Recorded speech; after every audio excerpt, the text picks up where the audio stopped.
Hello, welcome back to my YouTube channel. And today our topic is what I read in January. And yes, I know I am filming this video in the month of March, but I decided to do a new series where I would be talking about the book club reads that I have read and reviewed. So I thought I would start with January because that's really fair. And this is part of my online book club reading challenge. So, if you have watched my first vlog, you may know that I'm part of an online book club where we'll be doing monthly book club reads. So, the book club gives us three books, and we can pick either one or both or all three of them and read and review with other bookstagrammers. So, in the month of January, I read only one book club pick, and that is The Last Party by Claire McIntosh. And the reason why I picked it was obviously because it's a thriller. So, anyone who knows me by far knows that I'm a big fan of thrillers, and that is exactly the reason why I picked this book. So, the characters and name of the places are a bit tricky, so that's why I already written it down in my tab. So, bear with me.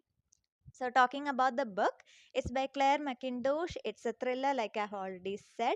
And just like the title, it is about a party and probably the last party that will be happening in that setting. The book was published in 2022 and it is part of the DC Morgan series. This is the first book of that series. So, let's talk about the story first.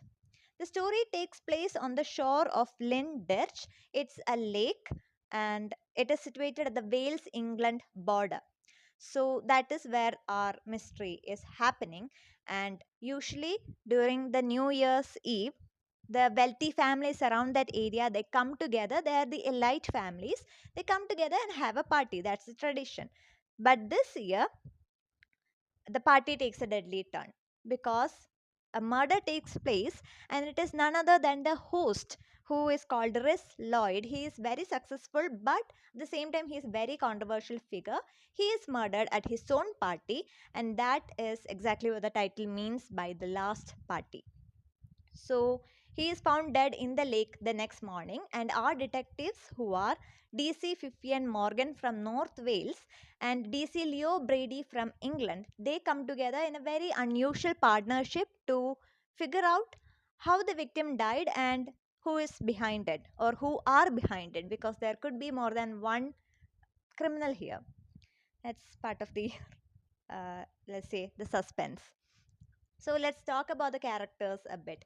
Our main character is Fifian Morgan, and she is the protagonist. And I would say she's very tough, she's witty, and a deeply human person because she is more spontaneous. She doesn't go by the book when it comes to investigation, she's more spontaneous and emotional, and we can see that this case is not something that just happened in her vicinity. For her, this is a lot more personal, and you will get what I mean if you read the book. So, talking about the other detective, Leo Brady, he is an Englishman and he is exactly opposite of Vivian Morgan. He is more practical, he goes by the book, and he also carries his own baggage with his own personal affairs. And we also see how the interactions become more contradictory, but at the same time how they become a very dynamic duo at the end. So let's talk a bit about the victim himself, Rhys Lloyd. I said he's successful, but at the same time he's controversial because when you read the book, we find that he is charming, but at the same time he's deeply flawed person. At least I found his morality to be very questionable, and frankly saying, his death was not an accident. Whatever led to his death is due to his own actions. Once again, it's part of the suspense, it's part of the story itself. That's why I'm giving you a spoiler free review, but just keep this point in mind because that's why I'm saying this book is full of suspense and full of plot twist. And we see a lot more supporting cast. I said there are a lot of wealthy elite families around here, and each and every family member has something or the other to do with the victim. They are more or less connected with the victim in some ways, more than one, and all of them become a part of the suspect list because all of them are guilty of wishing him dead. Okay, So the story is mostly told through multiple point of views. We get a multiple point of view, the same incident told by different persons. So if you're someone who loves alternative perspectives, this is a good book. Also, the chapters are very slow and very short, so it's more fast paced. And there are a lot of cliffhangers. At the each of the end of the chapter, we get a cliffhanger, so it sort of keeps the suspense going. And the strength of the book, I would say it's a very good mystery in the sense that it keeps the suspense. It's very thrilling. Like I said, it's short chapters, so it's very fast paced, but at the same time there are cliffhangers and a lot of plot twists. So we will be what prone to turn the page at each second. At least that's what I felt. Another thing that I liked was that the characters are very strong and very well developed, especially a protagonist. She's such a bold character that's one of the reason why I like this book. And the setting itself adds to the suspense of the story because like I said, the lake, it's just not there for the decoration. The lake plays a very important role in this book. You will understand it if you read the book.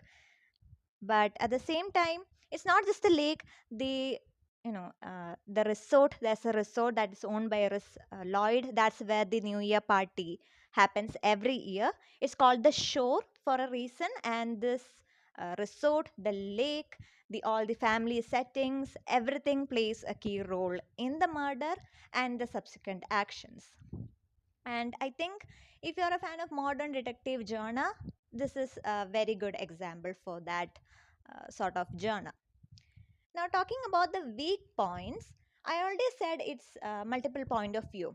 So, if you are someone who likes that sort of perspective, this is a good read. But at the same time, it could be an overwhelming factor as well because you get the same incident being narrated by more than one point of view. It could get overwhelming. So, just take a reminder of that. And sometimes, very sometimes, the subplot, it could feel a bit rushed or not enough detailed. Like I have felt that some of the subplots could have been explored better, but it's the personal opinion. It's very subjective. I'm just putting it across. And I think one of the other reason why it could be overwhelming is the fact that the list of suspects is literally long. Like I said, there are a lot of families over there, wealthy, elite families, and each of them are connected with the victim, and each of them more or less has a motive for wishing him dead, and he does end up dead. So whose wish came true? That's the question, right? So that's why the list of suspect is very long and lengthy, and the process of elimination is very tricky.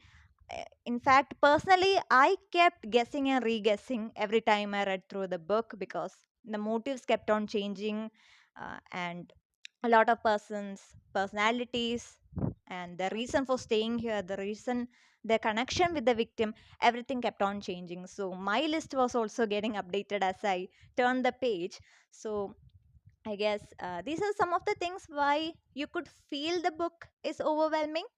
But at the same time, like I said, it's a good suspense thriller. If you like plot twist and everything, this is a good murder mystery to just read. There's a trigger warning. I like to give a trigger warning as well. There are mentions of sexual abuse. And so if you're just someone who doesn't want to read that sort of a content, just keep a reminder that there is this trigger warning. I'm just putting it across as a disclaimer as well. So that is about the book, and my recommendation goes to anyone who wants to read a good thriller, who wants to read a good investigation thriller, a crime thriller, whatever you want to call it.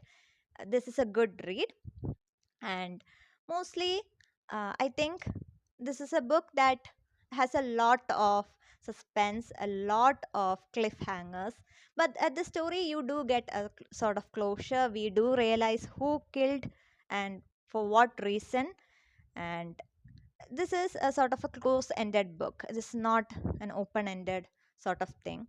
A lot of the connections, the dots get connected and everything comes to a closure. So I'm also putting that across. I'm someone who loves closures. I'm not someone who really prefers a lot of open ended uh, stories. when it comes to books in general. So that's why I'm just saying it. And well, that's my review for The Last Party. If you like this review, do give this video a thumbs up, and you can also mention what sort of books you like to read, or if you like this book, if you will be reading this book, also let me know. And don't forget to subscribe for more bookish content and more reviews. So see you in the next video. Bye.